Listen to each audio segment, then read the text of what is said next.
11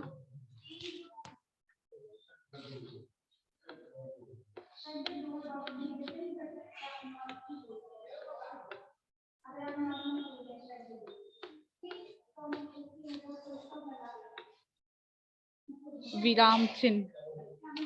आज का हमारा टॉपिक है पार्ट 11 विराम चिन्ह।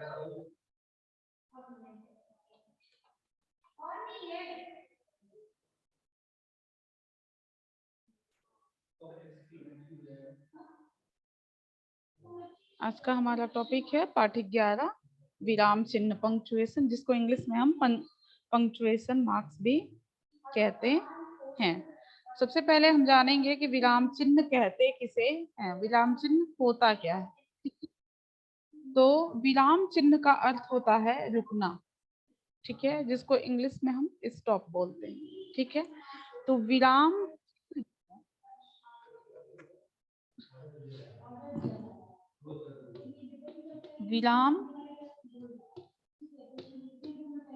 चिन्ह जो है इसका अर्थ होता है रुकना। ठीक है, सबसे पहले हम देखें कि विराम चिन्ह का अर्थ है रुकना।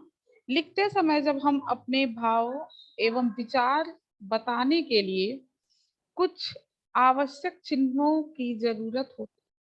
जब हम अपने लिखते समय जब हम कुछ लिखते होते हैं तो उस समय हमें अपने भावों को और विचार को बताने के लिए कुछ आवश्यक चिन्ह की आवश्यकता होती है।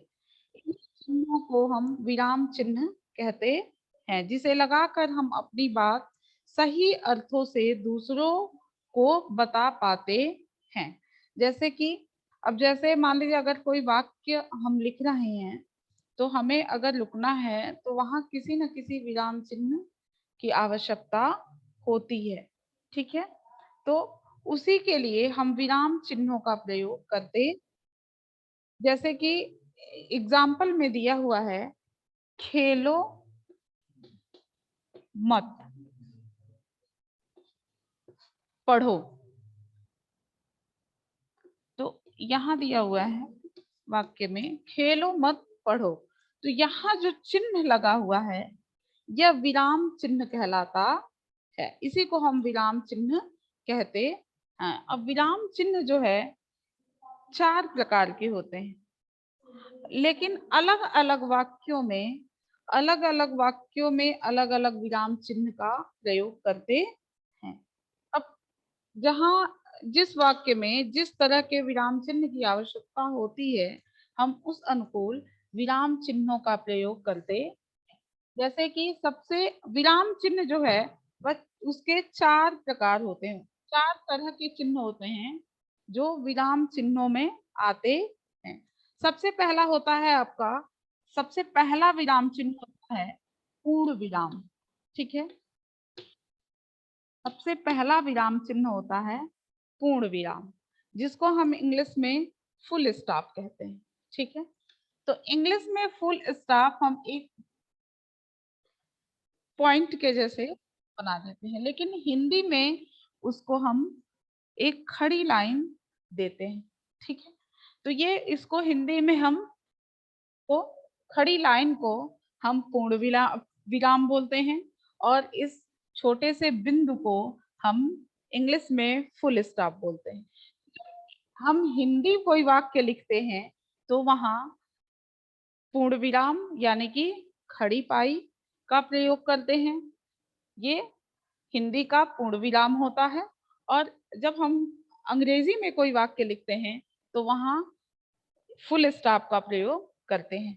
तो सबसे पहला जो होता है विराम चिन्ह वह पूर्ण विराम होता है। ठीक है, उसके बाद पूर्ण विराम का प्रयोग वाक्य के अंत में होता है और इसका चिन्ह जो है वह खड़ी पाई की तरह। ठीक है, फिर दूसरा विराम चिन्ह, जैसे एग्जाम्पल में यहाँ दिया हुआ है उठकर बड़ों को प्रणाम करना चाहिए। तो हमने देखा कि वाक्य के अंत में एक खड़ा डंडा लगा हुआ है, खड़ी पाई लगी हुई है। तो यह खड़ी पाई जो होती है यह पूर्ण विराम कहलाती है। ठीक है। फिर दूसरा होता है अल्प विराम। दूसरा विराम चिन्ह होता है अल्प विराम। ठीक है। अल्प विराम को हम इंग्लिश में क्वामा कहते हैं। यह इंग्लिश और हिंदी में दोनों का सिंबल एक ही जैसा होता है। ठीक है। जिसको हम इंग्लिश में क्वामा कहते हैं और हिंदी में हम इसे अल्प विराम कहते हैं। ठीक है। तो अल्प विराम में क्या होता है, अल्प विराम का प्रयोग हम कब करते हैं ये जानते हैं। पूर्ण विराम वाक्य के अंत में प्रयोग किया जाता था, लेकिन अल्प विराम जब हम किसी वाक्य को लिखते समय अगर उसमें रुक रुक के उस वाक्य को लिखना है या उसे बोलना है, तो ऐसी जगहों पे हम यहाँ अल्प विराम का प्रयोग करते हैं। जैसे कि एग्जाम्पल में, उदाहरण में दिया हुआ है कि विवेक, गीता, सीता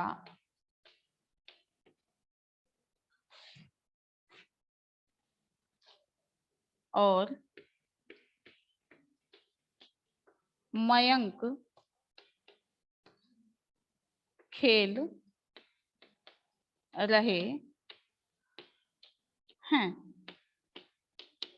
तो यहाँ पे एक से अधिक नाम है और इन यहाँ पे हर नाम के बाद हमें रुकना है। तो जब हमें रुक कर, थोड़ी देर रुक कर और फिर आगे बढ़ना होता है, तो ऐसी अवस्था में हम अल्प विराम का प्रयोग करते हैं। जैसे कि यहाँ वाक्य में दिया हुआ है, यहाँ पे रुक रुक के क्या करेंगे, जैसे विवेक, गीता, सीता और मयंक खेल रहे हैं। तो जब हम थोड़ी देर के लिए, बहुत कम समय के लिए अगर रुक रुक के वाक्य को पूरा करते हैं, पूरा कर रहे हैं, तो जहां हम थोड़ी देर के लिए रुक रहे हैं वहां हम अल्प प्रयोग करते हैं, जो कि इस प्रकार यहाँ वाक्य में दिया हुआ है। ठीक है। तो यह अल्प विराम होता है। फिर उसी प्रकार दूसरे वाक्य में दिया हुआ है, बगीचे में लाल, पीले, नीले और सफेद फूल खिल रहे हैं। यहाँ पे भी हम अल्प विराम का प्रयोग किए हैं। तो जब हमको वाक्य के बीच में रुकना होता है तो वहां हम अल्प विराम का प्रयोग करते हैं।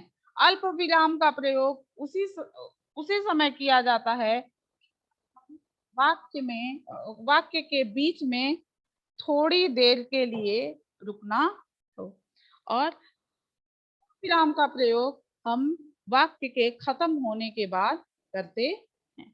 ठीक है। उसके बाद आता है तीसरा विराम चिन्ह, होता है प्रश्नवाचक चिन्ह।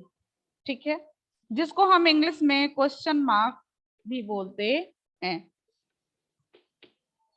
प्रश्नवाचक चिन्ह, जिसको हम इंग्लिश में क्वेश्चन मार्क, इसमें प्रश्नवाचक चिन्ह भी दोनों हिंदी और इंग्लिश में एक प्रकार का होता है। इसका चिन्ह एक ही जैसा होता है। इंग्लिश में भी इसी प्रकार में इसका प्रयोग किया जाता है और अंग्रेजी में भी, हिंदी में भी इसी प्रकार इसका प्रयोग किया जाता है। तो विराम, प्रश्नवाचक विराम चिन्ह का प्रयोग इंग्लिश और हिंदी में दोनों रूपों में एक ही जैसा होता है। जैसे कि अल्प विराम का भी प्रयोग इंग्लिश में भी कॉमा ही का प्रयोग करते हैं, जिसका चिन्ह इस प्रकार होता है, और हिंदी में भी इसी प्रकार इसका प्रयोग किया जाता है। तो प्रश्नवाचक चिन्ह का प्रयोग, अब हम जानते हैं कि प्रश्नवाचक चिन्ह का प्रयोग हम कहाँ करते हैं। जब हम किसी से प्रश्न पूछते हैं तब वाक्य के अंत में प्रश्नवाचक चिन्ह का प्रयोग किया जाता है। जैसे कि यदि वाक्य में क्या, कौन, कब, कैसे इत्यादि शब्द आते हैं तो उस वाक्य के अंत में प्रश्नवाचक चिन्ह का प्रयोग किया जाता है। या हम किसी से प्रश्न पूछते हैं तो उस वाक्य के अंत में प्रश्नवाचक चिन्ह का प्रयोग किया जाता है। ठीक है, जिसका चिन्ह इस प्रकार होता है। फिर तीसरा होता है, चौथा होता है आपका विस्मयादिबोधक चिन्ह।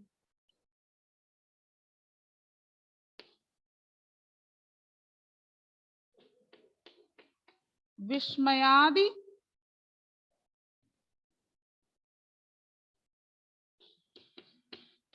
बोधक चिन्ह के चौथा विराम चिन्ह होता है विस्मयादिबोधक चिन्ह, जिसको इंग्लिश में हम एक्सक्लेमेशन मार्क्स बोलते हैं। इसमें क्या होता है, इसका चिन्ह इस प्रकार प्रयोग किया जाता है। जैसे कि हिंदी में हम पूर्ण विराम लगाते हैं, उसके नीचे जो है फिर एक छोटी सी बिंदु होती है, यह विस्मयादिबोधक चिन्ह होती है। अब हम जानते हैं विस्मयादिबोधक चिन्ह का प्रयोग हम कब करते हैं। हम दुख, खुशी, शोक और आश्चर्य का भाव प्रकट करते हैं, ऐसी अवस्था में हम विस्मयादिबोधक चिन्ह का प्रयोग करते। जैसे कि आप एग्जाम्पल में दिया गया है कि अरे तुम दिल्ली से आ गए, यानी यह आश्चर्य का भाव है। तो ऐसे जगहों पे, जैसे अगर मान लीजिए आश्चर्य की कोई बात है, कोई खुशी की बात है, या कुछ घृणा भाव है या दुख है, तो ऐसे विस्मयादिबोधक चिन्ह हैं। जैसे कि वाह कितना सुंदर मोर है, या ओह तुम रोने लगे क्या। तो अगर इस तरह के शब्द आते हैं और इस तरह के शब्द के बाद हम विस्मयादिबोधक चिन्ह का प्रयोग करते हैं। विस्मयादिबोधक चिन्ह की यही पहचान होती है कि एक लाइन होती है और उसके नीचे एक छोटी सी बिंदु होती है, यह विस्मयादिबोधक चिन्ह कहलाता है। अब हम देखते हैं कि इसका प्रयोग हम करते हैं, वाक्यों में विराम चिन्हों का प्रयोग हम किस प्रकार करते हैं।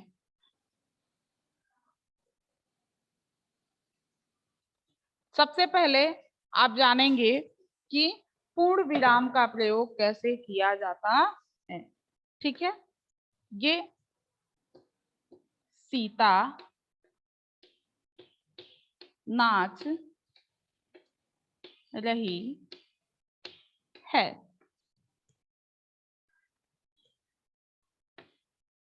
दूसरा है राम श्याम राधा और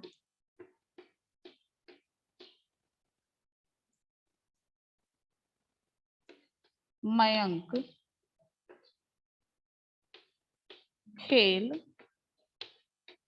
रहे हैं।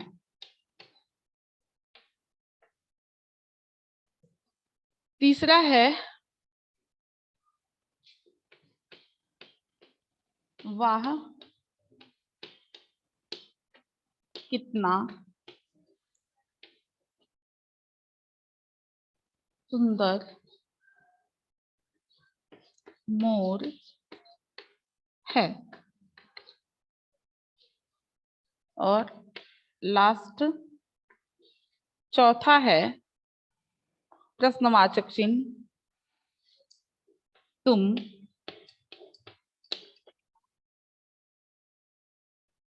कर रहे हो। यहाँ वाक्य के अंत में हमने पूर्ण विराम का प्रयोग किया, फिर यहाँ वाक्य के बीच में ने अल्प विराम का प्रयोग किया, फिर यहाँ विस्मयादि बोधक शब्द आया तो उसके बाद विस्मयादि बोधक चिन्ह का प्रयोग, प्रश्नवाचक वाक्य आया तो यहाँ हमने प्रश्नवाचक चिन्ह का प्रयोग किया। इस प्रकार हम वाक्य के में हम विराम चिन्हों का प्रयोग, विराम चिन्ह पूरे 4 प्रकार के होते हैं: पूर्ण विराम, अल्प विराम, प्रश्नवाचक चिन्ह और विस्मयादि बोधक चिन्ह। अब इसके आगे हम अभ्यास प्रश्न की ओर चलते हैं।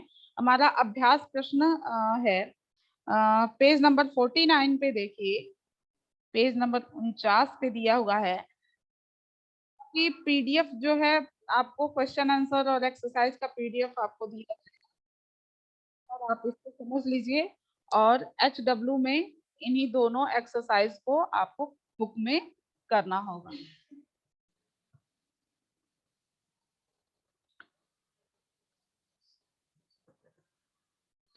तो इसमें पहला प्रश्न उत्तर है तो इसको आप बाद में पीडीएफ के पास। दूसरा अभ्यास प्रश्न देखिए, पहला प्रश्न है, यह चिन्ह कहलाता है। यह किसका चिन्ह है? इसे हम क्या कहते हैं? यह बताना है आपको, पूर्ण विराम है, अल्प विराम है या प्रश्नवाचक चिन्ह है। तो यह जिसका चिन्ह है हम उस पर टिक कर देंगे। तो यह किसका चिन्ह है? यह प्रश्नवाचक चिन्ह है। फिर दूसरा है, अल्प विराम का चिन्ह क्या होता है? तो हमें बताना है कि इन तीनों चिन्हों में से अल्प विराम का चिन्ह कौन सा होता है। एक चिन्ह आपका ऐसे दिया गया है, दूसरा ऐसे दिया हुआ है और तीसरा ऐसे दिया हुआ है। तो इसमें जो विराम चिन्ह, अल्प विराम चिन्ह का प्रयोग, जो चिन्ह होगा उस पे हम टिक करेंगे। फिर नेक्स्ट है प्रश्न 3, नीचे के वाक्यों में उचित विराम चिन्ह लगाइए। उचित विराम चिन्ह लगाकर हमें वाक्य को पूरा करना है। ठीक है, तो सबसे पहला है दिया हुआ है, अरे तुमने क्या किया। तो यहाँ अरे शब्द आया है। ठीक है, अरे, तो हम जानते हैं कि अरे शब्द जो है वह विस्मयादि बोधक शब्द है। तो जब विस्मयादि बोधक शब्द आया है तो यह विस्मयादि बोधक शब्द के जस्ट बाद, तुरंत बाद हम विस्मयादि बोधक चिन्ह का प्रयोग करेंगे। ठीक है, फिर आया है, तुमने यह क्या किया। तो यहाँ क्या शब्द जब आया है, तो जब क्या प्रश्न पूछा गया है तो इस वाक्य के अंत में हम जो है वह प्रश्नवाचक चिन्ह लगाएंगे। ठीक है, तो इस तरह से इसको आपको पूरा करना है। Thank you students. बाकी डिस्कशन आपको दूसरे क्लास में की जाएगी। आप 5 से 6 बजे तक शाम को अपने डाउट्स क्लियर कर सकते हैं।